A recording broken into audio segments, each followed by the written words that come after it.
지금 헌법재판소 재판관들은 무엇을 하고 있습니까? 마은혁 대행 빨리 데리고 와가지고 대통령 탄핵 빨리 시켜야 된다는 그거 하나밖에 없는 거예요. 더 이상 이제 문영배 권한대행이 부당하고 말이 안 되는 이런 이재명 대표 또는 이제 민주당 측의 대변인으로 타다시피 하는 이런 행태는 이제 그만하십시오. 취재한 내용을 전해드리면 제가 어제도 말씀드렸고 그제도 말씀을 드렸지만 한덕수 총리에 대한 선고는 선고 결과는 나와 있어요. 나와 있고 그리고 문구 정지도 다 끝나고 결정문이 나와 있는 상황입니다. 상황이 있는데 선고를 내라고 계속 얘기를 하니까 문영배 대행이 결정문에 조금 결정문의 주문 바꿔가지고 바꾸고 선고 미루고 그러고 난 다음에 제가 또 빨리 그거 다 알고 있으니까 빨리 선고 내라고 하면 또 결정문에 조금 주문 바꾸고 주문의 일부 좀 바꾸고 그런 식으로 얘기를 하고 있는데 문구 수정 계속 문구 수정하고 하시네요. 결정은 다 끝나 있는 상태인데 7대 1은 변함이 없어요. 7대 1은 변함이 없어요. 뭐 7대 1은 변함이 없는데 그런데 보니까 어제 제가 또 확인을 해보니까 문영배 대행이 지시를 해가지고 스탠바이를 시켰답니다. 스탠바이를 시켰는데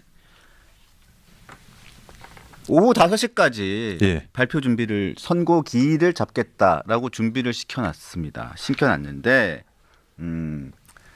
마은혁 재판관의 임명과 임명 그 지시가 최상목 대행으로부터 임명을 하겠다는 결정을 해서 통보가 되면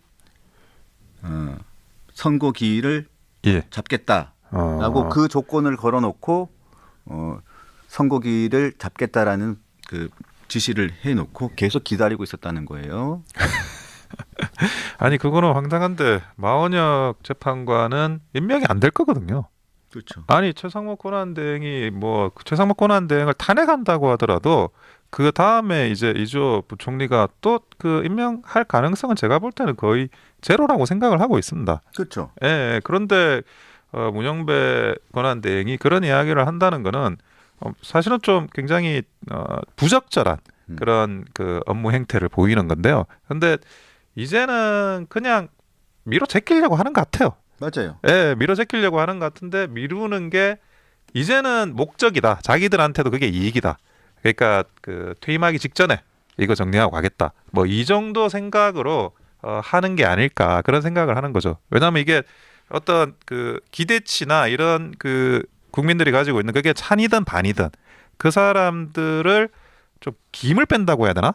그냥 그렇게 해야지 그 어떤 결론을 내리더라도 거기에 대한 반작용이나 이런 걸 줄일 수 있다. 이제는 그런 정무적인 그 노림수까지 그런 문영배 권한대행이 생각하지 않냐 이렇게 저는 보는 거죠. 네.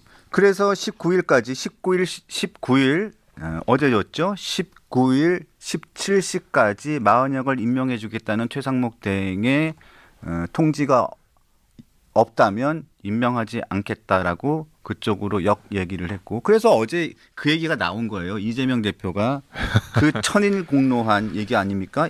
최상목 몸조심해라. 최상목 몸조심해라. 몸조심하지. 지금 이 순간부터 최상목은 국민 누구나 현행범으로 체포할 수 있기 때문에 몸조심해라. 직무유기 현행범이다. 이런 천인 공로할 말도 안 되는 협박을 하고 신변 위협적 발언을 한 이유가 이재명 대표가 한 이유가 이겁니다. 이렇게 협박을 했고 그 전날 뭐라고 얘기했습니까? 박찬대 원내대표가 기다릴 만큼 기다렸다. 데드라인은 내일이다. 이게 바로 그 내용입니다. 딜을 하려고 한 거죠.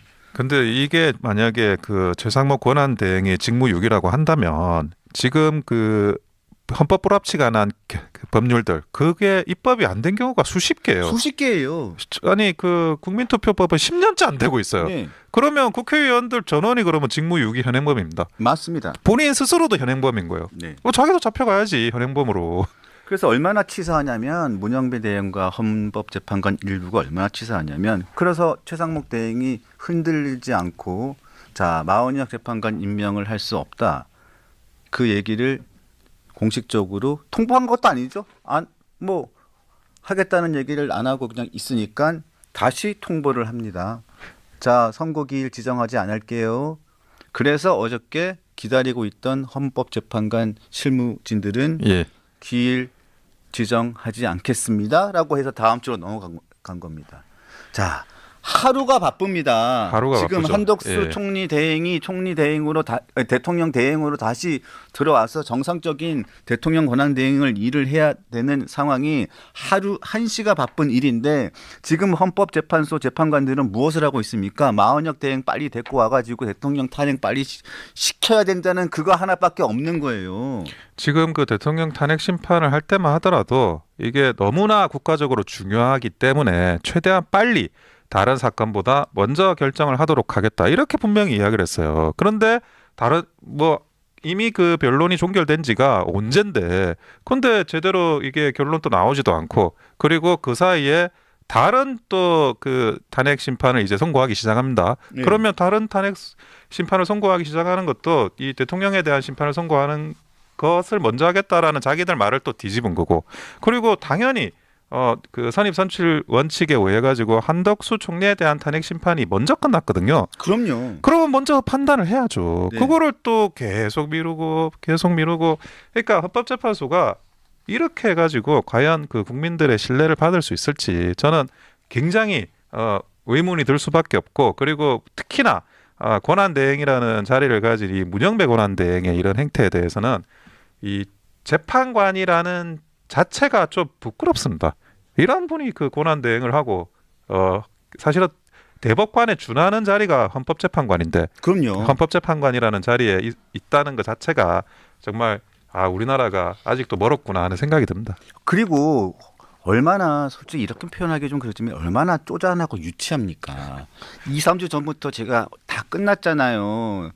문대행님 한덕수 총리 대행에 대한 탄핵 그 선고 지금 결정문 다 쓰셨고 회람까지 다 하셨잖아요. 빨리 선고하세요. 그거 뭐 마은혁 재판관 임명하고 같이 연계해서 딜하시려고 계속 그러세요. 다 알고 있으니까 빨리 하세요라고 하니까 그 기사 보고 엄청 화냈대요. 그러면서 막 그게 왜 TV조선 기자한테 그게 흘러나가느냐. 그런 다음에 평의 진행 중입니다라고 공보관 시켜가지고 기사 흘려가지고 평의 진행 중이라고 하고 또 알리바이 만들어야 되니까 살짝 고쳐요. 토시 좀 바꿔. 그래서 평의가 진행 중이라고 이렇게 또 알리바이 만듭니다. 또 어제 또 며칠 전에 또 제가 나와서 그거 토시 바꾼 거 아니까 빨리 하세요. 딱 얘기했더니 또 결정문도 또 갖고 와가지고 또 뒤에 몇 문장 추가해서 또 평의 한 번 더 했다고 얘기해. 아니 뭐 이런 유치한 일들을 계속 하고 있는 거예요, 도대체. 아니 헌법재판소 권한대행이 헌법재판소의 기능을 마비시키고 있거든요. 네. 이거야말로 국헌문란이고 뭐 내란죄가 아니라고 하더라도 헌법상 내란 행위냐라고 많은 사람들이 생각하지 않을까 싶어요. 그러니까 본인이 헌법재판소의 기능을 마비시키지 말고 국헌문란을 하지를 말고 이 문영배 권한대행이 제대로 판결 내리고 그리고 임기도 얼마 안 남았는데 더 이상 이런 부끄러운 기록을 남기지 않았으면 좋겠습니다. 자, 그리고 한 가지만 더 여쭤보겠습니다. 한 가지만 더 말씀드릴게요.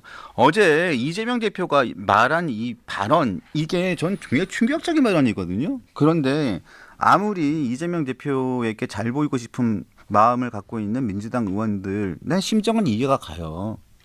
왜냐하면 대통령이 만약 이재명 대표가 대통령이 되면 얼마나 잘 보이고 싶겠어요. 예? 장관도 되고 싶고 총리도 되고 싶고 뭐 얼마나 하고 싶겠어요. 그건 아는데 정성호 의원 같은 분 4선인가요? 5선인가요? 친명계 좌장이라고 하는 분인데 이 부분 굉장히 예전에 제가 재선 때부터 이분을 봤는데 굉장히 합리적이고 그렇죠. 원래 그런 좀 분으로 알려져 있었잖아요. 예. 그런데 정말 알려진 거였네요. 이분 오늘 라디오에 나와서 이런 말씀하셨대요. 최권한대행이 마은혁 헌법재판관을 임명하지 않는 것이 헌법 위반이라는 헌법재판소의 선언을 지키지 않은 데 대한 국민적 분노를 이 대표가 대신해서 말한 것이다. 근데 그래서 이재명 대표가 최상복 몸조심하라고 얘기한 거래요. 아니 그 분노를 몸조심하라라고 표현하는 야당 대표가 어디 있습니까? 여기 있네요. 그러니까요. 제가 저도 정치 뭐 입문한 지가 한 10년 됐는데 네. 어느 그 민주당이나 아니면 국민의힘이나 다른 군소정당 대표도 이런 표현은 안 써요. 몸조심하라는 이거는 그냥 아주 노골적인 협박인데 아니 아무리 그래도 그렇지 그 전에는 뭐 대권 노름하느라 뭐 그래도 부산 가가지고 북극 항로 같은 그런 이야기도 하고 그러더니 이제는 자신의 모든 관심이 마은혁 재판관을 임명하느냐 안 하느냐 여기에만 모든 것을 집중시키고 있는 이런 모습들을 보면서 이분이 지금 그 야당 대표가 아니라 이 헌법재판관이라도 자기가 직접 해보고 싶다는 이런 좀 생각을 갖고 계시는 것 같아요. 근데 더 이상 이제 문영배 권한대행이 이런 부당하고 말이 안 되는 이런 이재명 대표 또는 이제 민주당 측의 대변인으로 타다시피 하는 이런 행태는 이제 그만하십시오. 저는 그렇게 생각합니다. 네.